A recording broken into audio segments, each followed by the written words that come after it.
चरगाह एयरपोर्ट के नाम से जाना जाएगा भविष्य में, क्योंकि यहाँ पर आप देख सकते हैं कैमरा में अनेकों मवेशी घास चर रही है। अच्छा तो शासन अंग्रेजों का था। अंग्रेजी सरकार इस एयरपोर्ट को चालू कराई थी और जब तक अंग्रेज भारत में रहे यह सीढ़ी पर भी रेलिंग था और रेलिंग को स्थानीय लोगों के द्वारा तोड़ लिया गया, क्योंकि लोहा का रेलिंग था, उसको तोड़कर कबाड़ी में बेच दिया गया। यही तो हाल है अपना बिहार के महाराज। तो इस एयरपोर्ट का निर्माण ब्रिटिश सरकार एवं हथुआ राज के द्वारा 1868 ईस्वी में किया। मैं आशुतोष गौतम, आप देख रहे हैं आशु न्यूज 24। दोस्तों आज मैं पहुंच चुका हूं साबिया एयरपोर्ट। यह साबिया एयरपोर्ट एक इंटरनेशनल एयरपोर्ट था। पहले यहां से अंग्रेजी सैनिक उड़ान भर कर द्वितीय विश्व युद्ध के समय विरोधी देश पर जाकर आक्रमण किया करते थे। इस एयरपोर्ट को चारों तरफ से आप देख रहे होंगे। सिवान गोपालगंज मात्र 2 जिला से लगभग प्रत्येक साल 1.5 लाख से ज़्यादा लोग खाड़ी देश में नौकरी करने के लिए जाते हैं। तो इस एयरपोर्ट का निर्माण ब्रिटिश सरकार एवं हथुआ राज के द्वारा 1868 ईस्वी में किया गया और इस एयरपोर्ट का उपयोग द्वितीय विश्व युद्ध में बार बार ब्रिटिश सरकार के द्वारा किया गया। दोस्तों यह एयरपोर्ट साबिया एयरपोर्ट के नाम से जाना जाता है, लेकिन अगर देखा जाए वर्तमान में तो यह एयरपोर्ट चरगाह एयरपोर्ट के नाम से जाना जाएगा भविष्य में, क्योंकि यहाँ पर आप देख सकते हैं कैमरा में अनेकों मवेशी घास चर रही है इस एयरपोर्ट पर।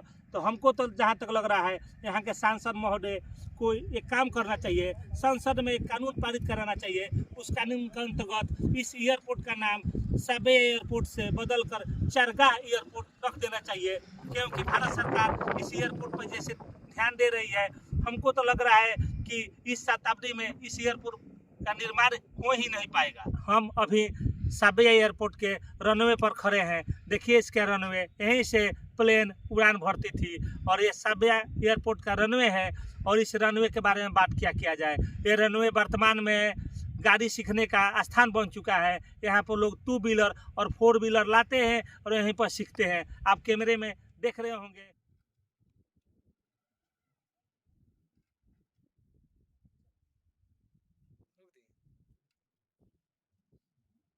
तो थी, इससे अच्छा तो शासन अंग्रेजों का था। अंग्रेजी सरकार इस एयरपोर्ट को चालू कराई थी और जब तक अंग्रेज भारत में रहे यह एयरपोर्ट चालू था। सैन्य एयरपोर्ट ही था, लेकिन यह एयरपोर्ट का उपयोग भारत सरकार कर रहा था। लेकिन वर्तमान में यह एयरपोर्ट एक बस चारों तरफ से यहाँ पर एक फील्ड हो चुका है, क्रिकेट का ग्राउंड है और बाइक सीखने वाले लोग के लिए एक स्थान मिल चुका है। ऐसे ही हाल हम लोग के बिहार के चीनी मिलों का है। अंग्रेज जब भारत में थे तो बिहार में 33 चीनी मिल चलता था, लेकिन क्या कीजिएगा साहब, जैसे बिहार आज़ाद हुआ और यहाँ पर लोकतंत्र के अनुसार सरकार बनने लगा, मुख्यमंत्री बनने लगे लोग, उसके बाद बिहार में भ्रष्टाचार गजब का हुआ। जैसे ही अंग्रेज बिहार से लौटे वापस, यहाँ पर 28 चीनी मिल उस समय बचा। उसके बाद से धीरे धीरे चाचा भतीजा का शासन चल रहा है और चाचा भतीजा के शासन में बात किया जाए तो यहाँ पर अभी 17 चीनी मिल बंद हो चुका है और 11 चीनी मिल चालू है। और भविष्य में ऐसा भी हो सकता है 11 चीनी मिल में से मात्र 2-4 चीनी मिल ही चालू रह सकता है। धीरे धीरे सब बंद कर दिया जाएगा, क्योंकि नेताओं को भ्रष्टाचार करना चाहिए और पैसा चाहिए। पैसा कहाँ से आएगा? जब चीनी मिल बंद होगा तो उसके ज़मीन को सरकार बेचवाएगा, नीलामी करवाएगा, उसमें नेताओं को मोटी आमदनी होता है। इस एयरपोर्ट के बारे में जानकारी दिया गया। यह एयरपोर्ट 517 एकड़ में फैला है, लेकिन जब गोपालगंज के जदयू सांसद डॉक्टर आलोक कुमार सुमन ने इस बात को संसद भवन में मुद्दा उठाया और इस एयरपोर्ट के बारे में जब सर्वे किया गया, इसका नापी करवाया गया, तो पता चला इस एयरपोर्ट की कुल भूमि 700 एकड़ है। और ये एयरपोर्ट बिहार का इकलौता ऐसा एयरपोर्ट है जहां पर आज तक बिहार सरकार ने इस पर ध्यान नहीं दिया है। अगर ध्यान दिए होते तो यह एयरपोर्ट एक बिहार का सैन्य एयरपोर्ट नहीं, आम एयरपोर्ट के रूप में भी इसका यूज किया जा सकता था, क्योंकि सिवान गोपालगंज मात्र 2 जिला से लगभग प्रत्येक साल 1.5 लाख से ज़्यादा लोग खाड़ी देश में नौकरी करने के लिए जाते हैं। अगर यह एयरपोर्ट चालू हो जाता है तो यहाँ के नज़दीकी जिला जैसे सिवान हो गया, छपरा हो गया, मोतिहारी हो गया, गोपालगंज हो गया, उन सब लोग को सीधे फायदा पहुँचेगा। यह साबिया एयरपोर्ट का ऑपरेटिंग रूम है। चलिए आपको दिखाते हैं ऑपरेटिंग रूम को। यह ऑपरेटिंग रूम वर्तमान में खंडहर बन चुका है। लेकिन इस ऑपरेटिंग रूम का कुछ खासियत आपको दिखाते हैं।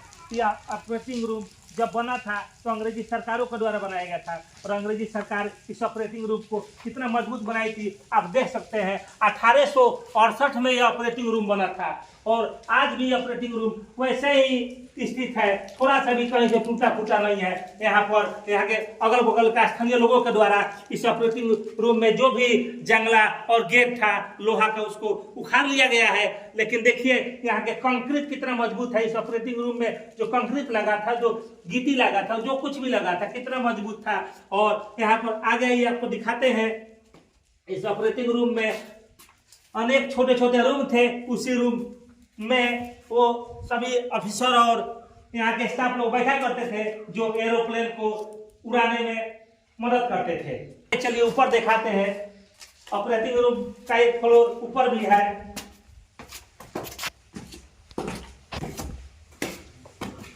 और यहाँ पर सीढ़ी पर भी रेलिंग था, और रेलिंग को स्थानीय लोगों के द्वारा तोड़ लिया गया, क्योंकि लोहा का रेलिंग था, उसको तोड़कर कबाड़ी में बेच दिया गया। यही तो हाल है अपना बिहार के महाराज। यहाँ पर जो कुछ भी अगर सरकार का संपत्ति दिखता है कहीं के भी स्थानीय लोग का, वो लोग उसका उपयोग कर लेते हैं। और देखिए साक्षात उदाहरण तो आपको अभी दिख चुका है, और ये ऑपरेटिंग रूम दिख रहा है आप लोग को। एक एक करके ऑपरेटिंग रूम मेरे कैमरे मैन आपको दिखा रहे हैं।